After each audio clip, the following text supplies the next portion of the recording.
All right, you are welcome again. I hope you are doing well. Okay, let's go. Let's take a look at this problem under derivative from the first principle. Okay, derivatives from the first principle. It says find the derivative of y is equal to square root of x squared plus x from the first principle. Okay, y is equal to square root of x squared plus x from the first principle. Shall we? Yes, we shall. Now let's go. Now look at this. This particular problem, we can solve this using direct method and we can solve it using the first principle. As a matter of fact, in this lesson, we are going to use these two methods, okay? We're going to use the first principle, we're going to use the direct method, all right? Yes, now let's go. Here we have y is equal to square root of x squared plus x. Now, normally, what do? We have the little increment in y due to the little increment in x. So we're going to have y plus change in y is equal to, anywhere we see x, we're going to write x plus change in x, right? Yes. Now we have square root of, in place of x squared, we have x plus change in x in bracket squared plus, in place of x, we have x plus change in x. Hello. Now let's go. Now we take y to the other side. So taking y to the other side, what do we have?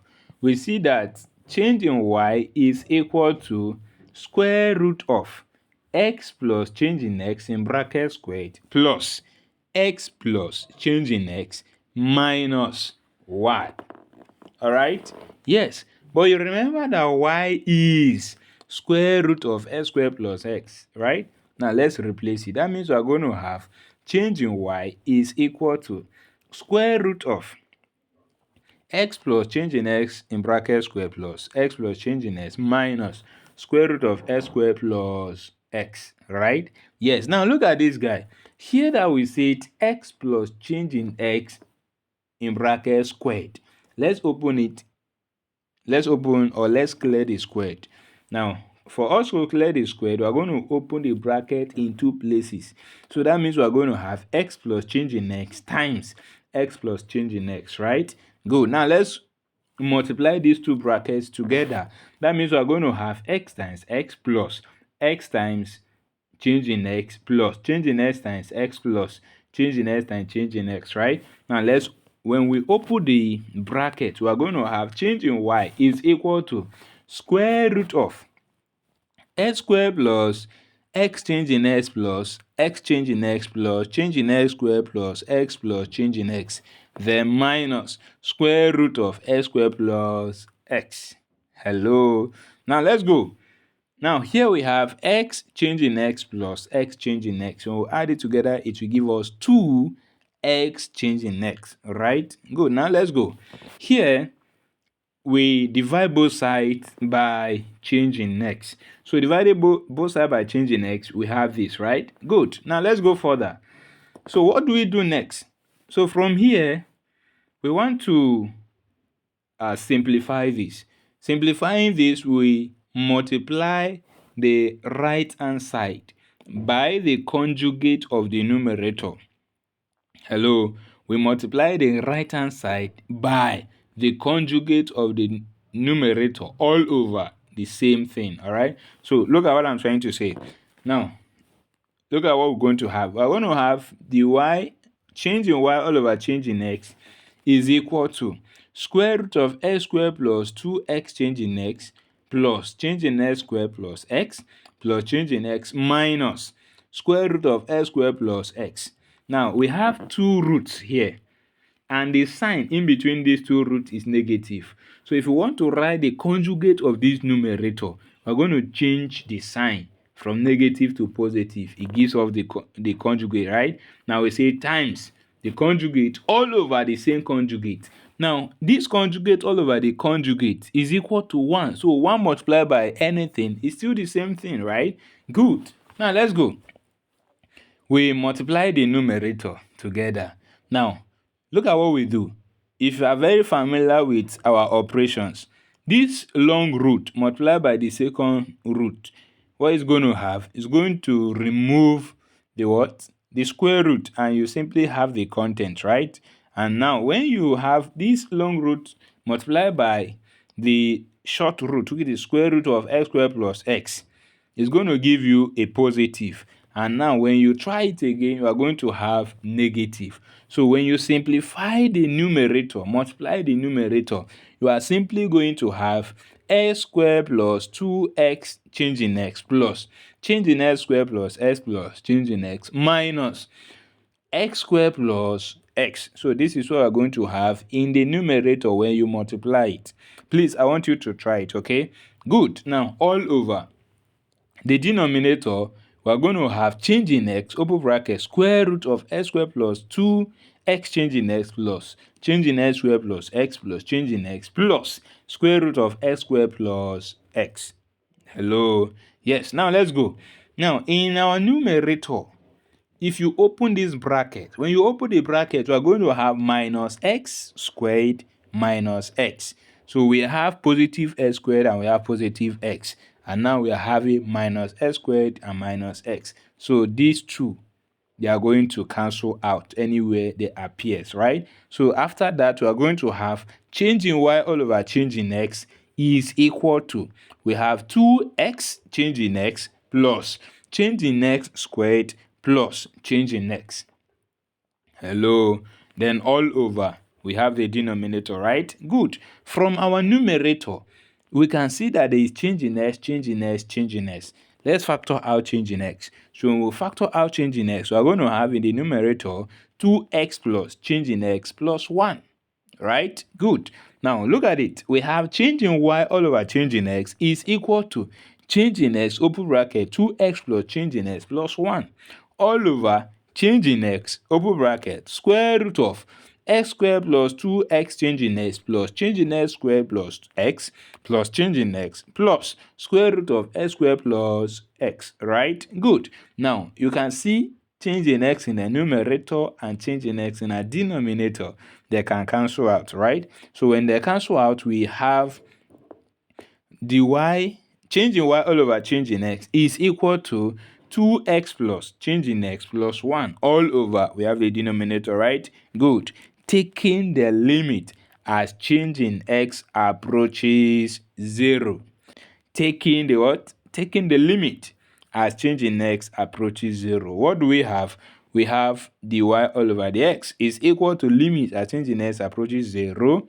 We have 2x plus change in x plus 1 all over square root of x squared plus 2x change in x plus change in x squared plus x plus change in x plus square root of x squared plus x. So anywhere we have change in x, we are going to write 0. We are taking the limit, right? So when we do so, we're going to have in the numerator, we're going to have 2x plus, in place of change in x, we have 0 plus 1.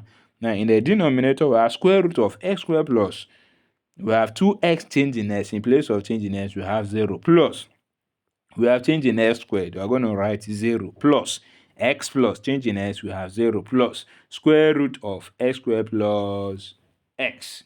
Hello. All right, now let's go. So after simplifying, what do we have? We are going to have dy all over dx is equal to 2x all over square root of x squared plus x plus square root of x squared plus x. Hello. So after simplifying, what do we have? Now, in this denominator, we see that we have square root of x squared plus x plus square root of x squared plus x. Hello. In the denominator, we have square root of x squared plus x plus square root of x squared plus x. So this is the same thing in two places. That means we're going to have 2 of it, right? So that means dy all over dx is equal to 2x plus 1 all over 2 of square root of x squared plus x. Hello. So this is the method. This is the first principle in solving derivatives. So when we use the first principle to solve the derivative of y equal to square root of x squared plus x, is giving us dy all over dx is equal to 2x plus 1 all over 2 square root of x squared plus x. Hello. Now here, we can also use direct method, maybe in case you don't want to use the first principle. So how can we use the direct method? Now here is the direct method. The direct method says that y is equal to square root of x squared plus x, where we can rewrite this and say that y is equal to x squared plus x all in bracket raised to the power of 1 all over 2, right? Yes. Now for us to solve this, we are going to apply chain rule. Hello. We are going to apply chain rule. So for us to apply chain rule, we'll simply say let u equal to x squared plus x. Now let's differentiate this u with respect to x. Differentiating this u with respect to x, we are going to have du all over the x is equal to 2x plus 1. Differentiate x squared, it gives us 2x. Differentiate x, it gives us 1. Right? Good. Now let's go back. In this place where we have y is equal to x squared plus x in bracket raised to power 1 all over 2. Now we have changed x squared plus x to be a letter u. That means we are going to have y is equal to u raised to the power of 1 all over 2. Hello. Yes, now let's go. Let's differentiate this y with respect to u. Differentiating y with respect to u, we're going to have dy all over du.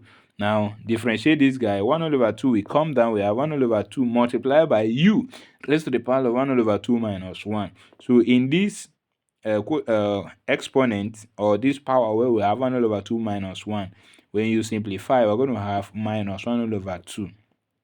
Okay, so here we have dy all over dx is equal to 1 all over 2 u raised to the power of minus 1 all over 2.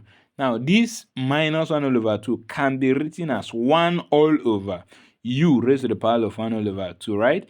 Now, you remember that this power 1 all over 2 is the same thing as saying root of, right? Or square root. So here we have dy all over du is equal to 1 all over 2 root of u, or square root of u. Hello. Yes, now applying the chain rule properly. Chain rule state that the dy all over dx that we are looking for is the product of these two derivatives we have. The two derivatives we have are dy all over du and du all over dx. So that means we have dy all over du times du all over dx. Now, bringing it together, we have dy all over dx is equal to 1 all over 2 root of u times du all over dx is 2x plus 1. All right. Now let's multiply this. But you remember that u is x squared plus x, right? We can write it. That means we're going to have dy all over dx is equal to, in our numerator we have 2x plus 1 all over the denominator we have 2 square root of x squared plus x. Hello. So we have solved this using the first principle and the direct method. So anyone you want to use, you can. All right. Yes, thank you very much for watching our video. If you are new to our YouTube channel, do it to like, subscribe, and share our videos. Stay blessed. Thank you.